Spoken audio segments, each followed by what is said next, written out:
Hello అండి అందరికీ. మొన్న వసంత పంచమి రోజు మా చిన్నకి అక్షరాభ్యాసం పెట్టించాం కదా, అక్కడ నుంచి అయితే మేము గద్వాల్ జోగులాంబకి అయితే బయలుదేరాం అనమాట. ఇక్కడ వచ్చేటప్పుడు వ్యూ అయితే చాలా బాగుంది.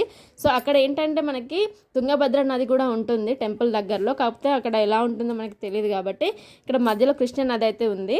సో ఇక్కడైతే చాలామంది ఉన్నారనేసి ఇక్కడ దిగామన్నమాట. కొంచెం స్నాక్స్ అలా తినేసి స్నానం చేసాము. బట్ కృష్ణా నది ఏంటండి బాబు ఇలా ఉంది, ఏ నదైనా ఇంతే. ఈ మనుషులు ఉన్నారే, ఒక్క నదిని కూడా నీట్గా స్వచ్ఛంగా ఉంచేలాగైతే లేరండి. ఏదో ఒకటి వాటర్లో పడేస్తూ పొల్యూట్ చేస్తూనే ఉంటారు. సో ఏంటంటే ఇక్కడ చేపలు కూడా ఉన్నాయి, కానీ అవి ఎలా ఉన్నాయంటే ఎన్నో రోజుల నుంచి ఆకలితో ఉన్నట్టుగా ఉన్నాయి. మేము కాలు పడితే చాలా కొరికేస్తున్నాయి, అంత డేంజర్గా ఉన్నాయన్నమాట. మేము ఎలాగోలాగా స్నానం అయితే చేసి ఇక్కడ టెంపుల్స్ అయితే ఉన్నాయి, వాటిని దర్శించుకొని మేమైతే మళ్ళీ బయలుదేరాము. ఇక్కడ ఉన్న టెంపుల్స్ వచ్చేసి ఆంజనేయ స్వామి టెంపుల్, వేణుగోపాల స్వామి టెంపుల్, ఇంకా కొన్ని టెంపుల్స్ అయితే ఉన్నాయి. అవన్నీ దర్శనం చేసుకొని మేమైతే బయలుదేరామన్నమాట. నెక్స్ట్ వీడియోలో అయితే జోగులాంబ గద్వాలు చూపిస్తారు. లైక్